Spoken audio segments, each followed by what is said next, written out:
Welcome to Chaos Adrenaline's first official movie review. TV show, cartoon. Video review, we'll call it that. Yeah, whatever we decide to call it, yes. So, with me as before, I have Robert and Mark Hello. here. Hello. I wave to the microphone here. Doesn't make for great radio. No, it doesn't. So, this is a show Robert and I actually discussed recording a review of this show a while back, but neither of us had it. I recently came, I was able to find a copy of this show. This is the Ghostbusters. Now, yeah, I know what you're probably thinking. Oh, Ghostbusters, that's a great movie that we know from the 1980s. This is actually a cartoon spin-off of the Ghostbusters, not a spin-off of the movie. This is a spin-off of a TV show from the 1970s called The Ghostbusters. It was an old black and white sitcom show. It only had 13 episodes, I think it was. It was really low-budget silly, and it featured two Ghostbusters and their gorilla Tracy, who was a gadget specialist. Little history about this and the movie The Ghostbusters. The company that made The Ghostbusters, I think it was Columbia Pictures, wanted the rights to make The Ghostbusters, that title. That's just the name that they wanted. And so they made a deal with Filmation, I think it was, to give them 1% of the profits of the Ghostbusters movie. But of course, as Hollywood finagling works, they made it show that the movie made no profit, so they didn't get any percentage. They really screwed them out of it. After the success of the Ghostbusters movie, they wanted to move on to make a cartoon. Many of us know that as the real Ghostbusters. All of us watched that. Yeah, that classic cartoon, 80s cartoon. That's it, yeah. Yeah, it's a well-known cartoon, but there's a reason it's called The Real Ghostbusters. Filmation got wind that they were making a cartoon series and wanted to beat them to the punch, so they made a cartoon with their actual original title called The Ghostbusters. The makers of The Real Ghostbusters wanted to one-up them by saying, well, they're just the Ghostbusters. We're the real Ghostbusters. And they renamed the cartoon just before it came out. The Ghostbusters cartoon, which we released, is a sequel to the original TV series and even features the original Ghostbusters. The main cast is their sons, and it was released 5 days before the real Ghostbusters came out. Wow. And only lasted for one season, unfortunately. This cartoon is really silly. It is goofy, but boy, if you grew up in the 80s, you're going to love it. It is really silly. Like Casey was mentioning, the primary reason why they made this show was a big middle finger to the real Ghostbusters. Yeah. That's the primary reason that they made this show was actually created. Yeah, they wanted to kind of piggyback off the popularity that the Ghostbusters movie had made, try to get back some of that, profit that they were promised that never they got. So, here we have the Ghostbusters.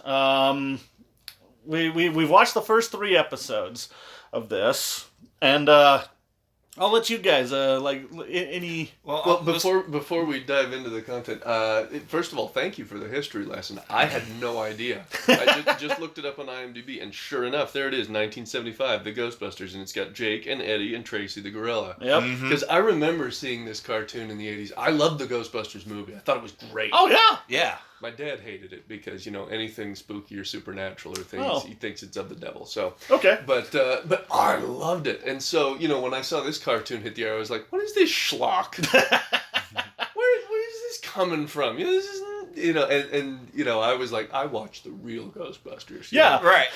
Crappy neighbor kids across the street, they watched this Ghostbusters. No. Yeah. So, I had my nose in the air. It was a point of personal pride, but I had no idea that there were actually some roots for this that predated, the actual Ghostbusters. Yeah. So that's why, Marco, I told you that the real Ghostbusters is the more popular younger cousin of the Ghostbusters. Yeah, and I was scratching my head at that, but now it all makes sense. Now that Casey gave you a history lesson. Yeah. now you know. Puzzle pieces have And- all fallen Yeah, into place. and don't get me wrong, I love the Ghostbusters movie. The real Ghostbusters, great cartoon. I Sure. got the whole series. Yeah, You know, fun. Yes. it's a fantastic show.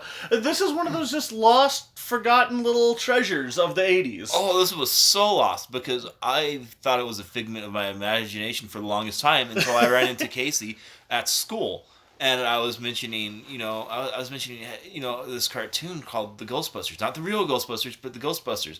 And Casey's like, I know that cartoon. We looked up on YouTube. I Yeah. remember we had people gathering around the computer looking up Saturday morning cartoon themes, and we looked that one up because we were the only people that knew about Yeah. it. Yeah, as a kid, I told my friends about this cartoon, and they didn't believe me.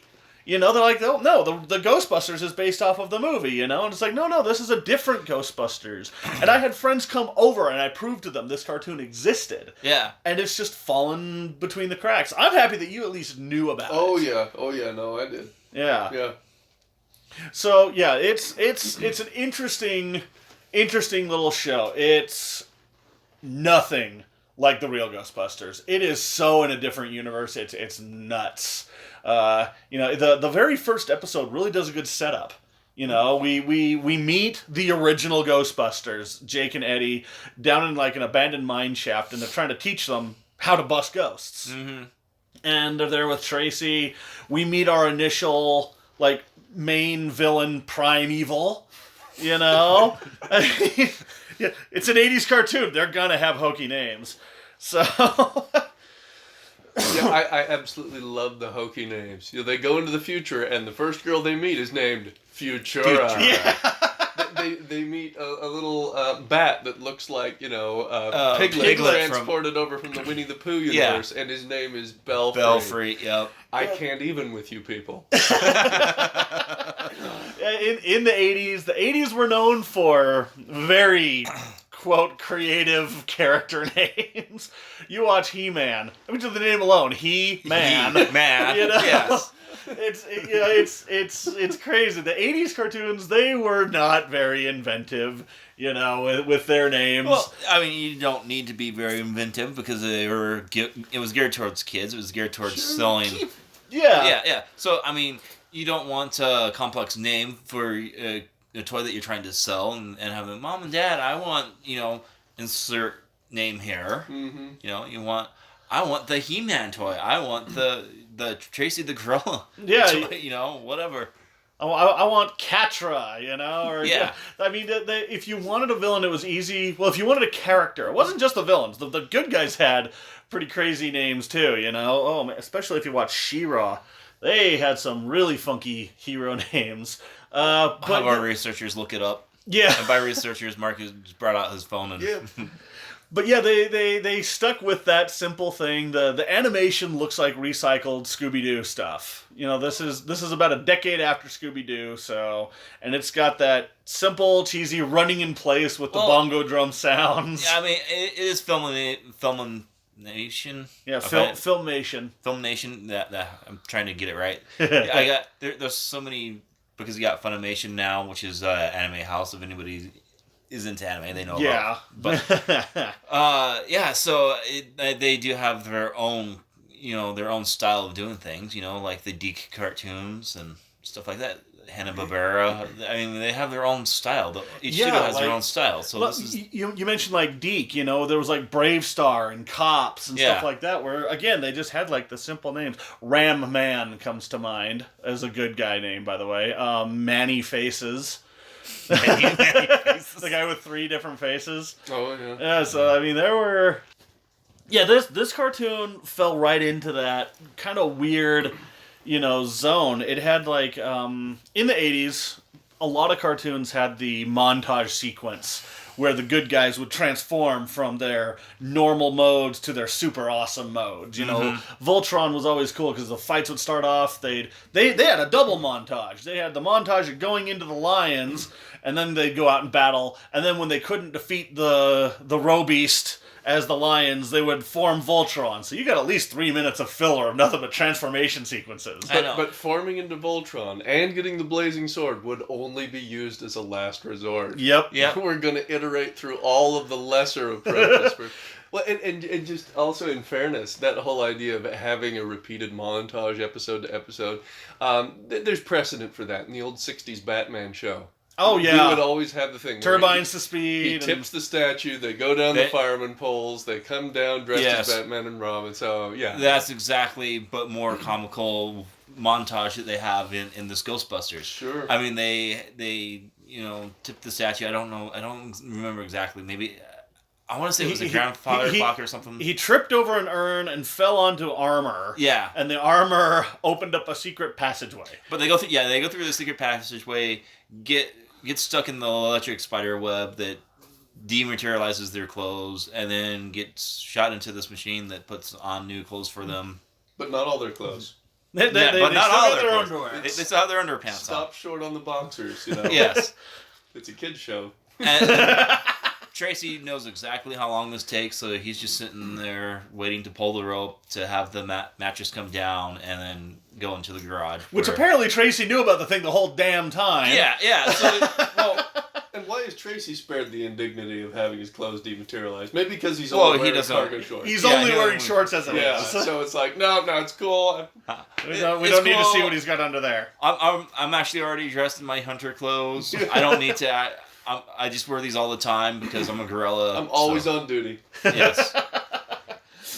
But yeah, it's just kind of funny to go back and see all these things. You know, if you're a kid or even a teenager in the modern day, I don't know if shows do this anymore. Like honestly, this kind of whole formula with the heroes gearing up for battle type thing. Attack on Titan. Attack on Titan does. Yeah.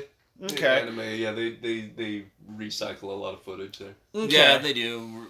I remember Attack on Titan. Yeah. It's been a while since I've seen it. It's been a bit since I've watched like a modern like cartoon, but I know like Death Note even had its moments where it would have like montages of killing people through the notebook, Mm-hmm. but it wasn't the same footage. It wasn't repeated. Yeah, and that's the way we were at Comic-Con. And they actually had a segment on Hanna-Barbera cartoons, specifically Hercules and I can't remember what it's called. It's like a Hercules in space.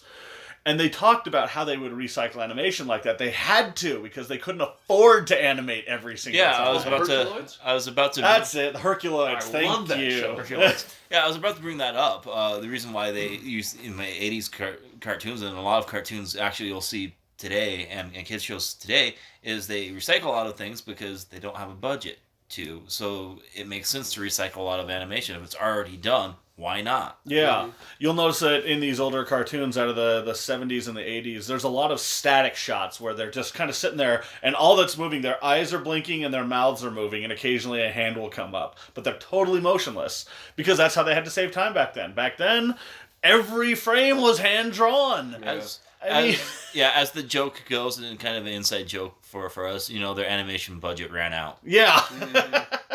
But, the modern, a lot of cartoons are 3D models, that are made to look 2D, or they are 3D. You see them in full 3D. And with those, they can constantly be moving them fairly easily. Animating 3D characters is a lot less time-consuming than animation back then. Yeah, computer animation, how it is now, is not as time-consuming. And it saves, a lot of money, so they're actually able to do a little more. But you also notice that they use a lot of the same assets in the modern cartoons as well. Yeah, but this cartoon, it definitely set itself apart as not being a ripoff of the real Ghostbusters. If you looked at this, you wouldn't think that it was supposed to be a copycat. Oh, no. It's very, very different. Personally, I still watch this cartoon and I enjoy it. It is so silly. Everything is a pun. Like this cartoon is more riddled with puns than any other cartoon that really comes immediately to mind. And the high point for me was when they transport to Egypt and they say, I wonder why they built those pyramids. And Jake says, I guess they were just trying to make a point. And everybody goes, and he replies, a self-aware joke. I know. just hanging a lantern on how bad it was. It was fantastic. It's just this show. This is pure nostalgia for me. It still holds up. I like this show enough that I bought both volumes that are available. Well, sort of. You can't just buy them. You have to order them on like Amazon. They're very out of print. But if you can get your hands on them, if you love old cartoons, this is right up there. It's got everything you were mentioning earlier, Mark. Yeah, I'm a big fan of genre fiction, right? I like the sci-fi, fantasy, superheroes, horror, anime, the whole schmear, and I always enjoy it when there's some show that's like the kitchen sink.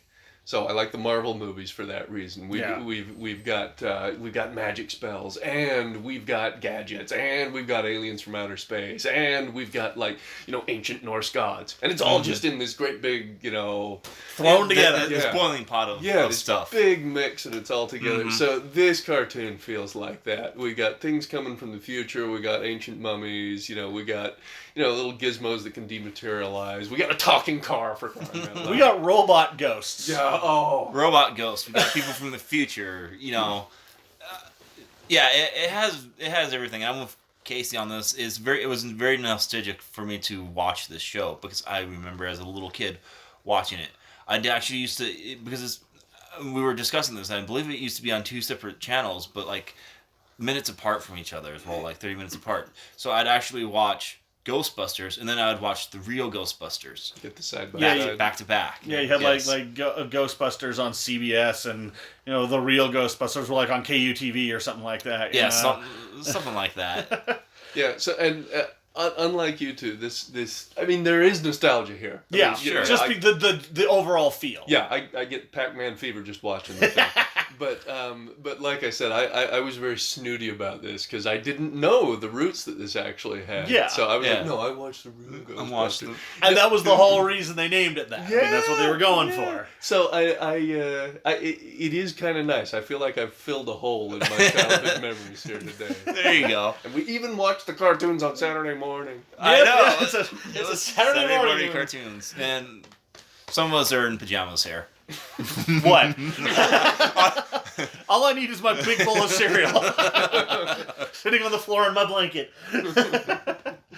Oh yeah, this is a great cartoon though. If you have a chance to get your hands on it in some way and watch it, I highly recommend it. It's just a fun, silly cartoon. It's one of those, and some people think this is that I'm ragging on it for this, but I'm not. You don't have to think much about it. No. It's one that you just sit down and enjoy. You don't have to remember finite details about this or that. It constantly reminds you, what everything is. Yeah. The good guys are good, the bad guys are bad. You have this person that's this way, and ghosts are used for different tools even. Their building is full of ghost items. Mm-hmm. Well, they take a couple of minutes at the beginning of the episode saying, okay, well, last time this happened, and so now we're catching you up, and then it goes into the episode, and it's not annoying. It's just a narration as they're going into what the main conflict of the current episode is. It's a recap. Yeah, which a lot of these episodes aren't sequential, but the first few episodes are. We didn't even get through the first story arc in the first 3 episodes.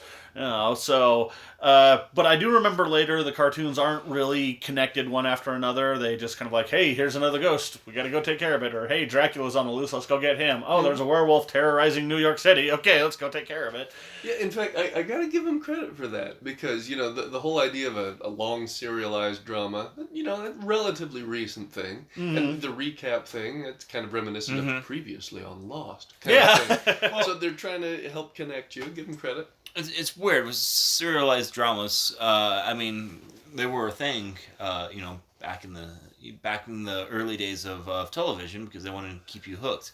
Mm-hmm. Back in the 90s, early 2000s, it was more standalone episodes, and those were the more popular things. I'm actually seeing serialized television coming back because of Netflix. Yeah. Mm-hmm.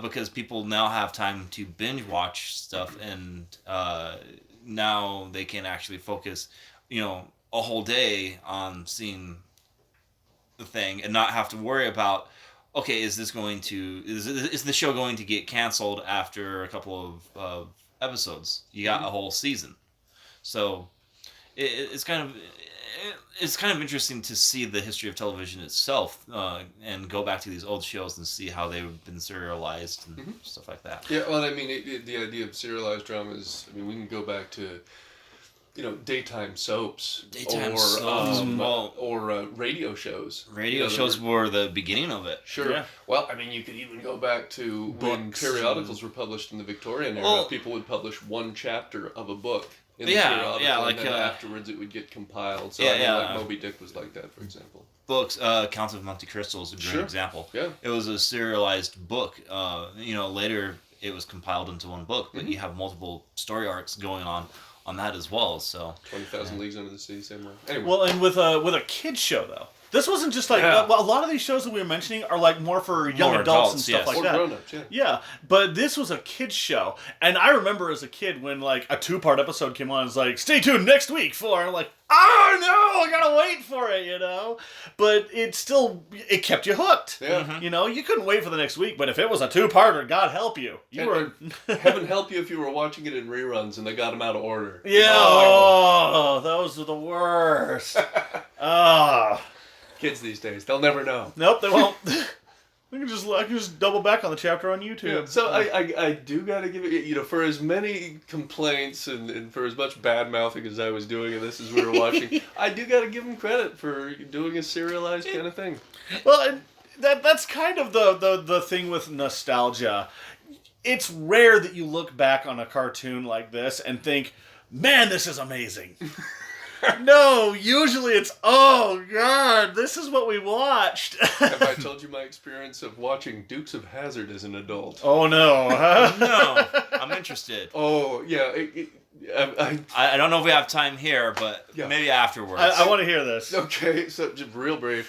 First, I think, second year that I was married, something like that, we had cable, there's some FX channel or something. I was like, hon, Dukes of Hazzard is on. She's like, no way, I loved watching that as a kid. Me too. So we sat down and watched it, and just jaws fell open. Mouth again in horror. We were like, oh my gosh, we used to watch this schlock, and we liked it. And then the worst part was, the realization set in on me, my parents were right. They always bagged on us for watching this garbage. And I was like, what are you talking about? This is great. Look, Bo and Luke are jumping off and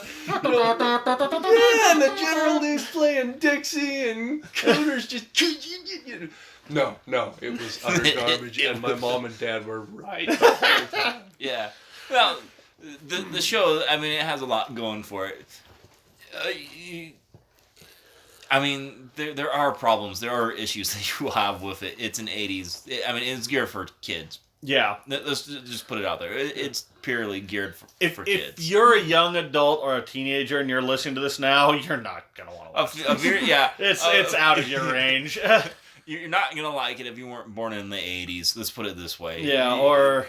you have to be a certain age to appreciate it. Or at least have a proper appreciation for that kind of a time. Exactly, period. yeah. I think that your kids might actually kind of dig this at points, Yeah. Mark. Because your kids you raise to appreciate this kind of stuff to a degree. Yeah, I keep threatening to show them the He-Man, She-Ra holiday special one of these days. And maybe we'll get around to it, but... Yeah, no, it's like you were saying earlier. I think this kind of cartoon needs to be appreciated the same way you appreciate a B movie. Yeah. Oh, yeah. Not because it's great art, not because it's high quality, but because they are making an effort and they are going outside all the standard formulas. Yeah. And it's just brain off, fun on. Yeah. Thing. That's what you have. No, when you watch it, that's what you have to go into this mindset. Yeah. I mean, it is nowhere like anywhere actually good. Because it's cheesy, it's hokey, it's cliche. Yep. I mean, you have Deus Ex Machina all over the place in it.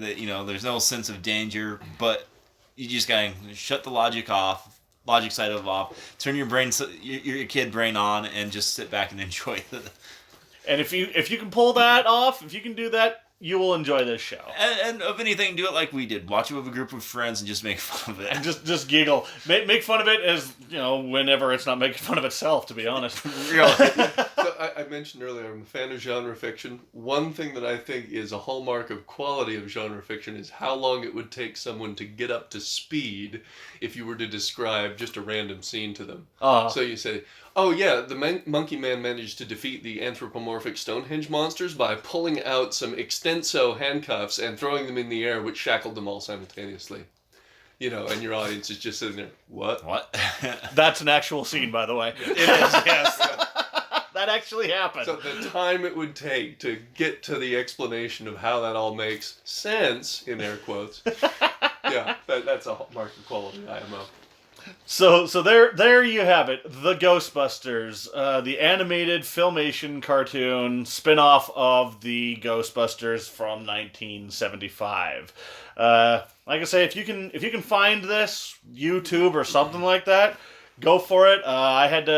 I just happenstance came across one of the volumes at a local record store here, and I had to order the other one online because I need to complete the set. Yeah, I gotta say, Casey, when you first proposed that we review this for a podcast, I was like, oh, really? This is what rose to the top of the heap? All the media we could have possibly taken in. But, I was rolling my eyes, but at the end of it, I'm really glad we did. This was fun. This was nostalgic. It was just silly, goofball, funny stuff. So yeah. Well, I'm like the majority to blame on this because Casey sent me the picture of Volume 2 that he got. And I'm like, Casey, we have to review this. And the reason why I wanted to review this is because I want to bring this show out of obscurity because it's so obscure. There's not a lot of people who know about it. Yeah, so we wanted to bring it a little bit more to light to our fans. Yeah. So I mean, of anything, just check it out. And like I said, the reason why I wanted to review this is just to bring it out of obscurity and bring it to light. So there you have it. Filmation's The Ghostbusters. That's how most people look it up, is Filmation's The Ghostbusters. Yes. Otherwise, you Google Ghostbusters. You're going to get Ghostbusters. Yeah. Real Ghostbusters. You're going to get a lot of stuff. So check it out. Be sure to look back. We'll try to do more of these reviews on movies, videos, TV shows, whatever. If anyone has an idea, contact us. We have a contact link up top. And if there's something you want us to check out, we'll check it out for you. In the meantime, we'll just kick back and you'll hear from us later. All right, see ya. Cheers.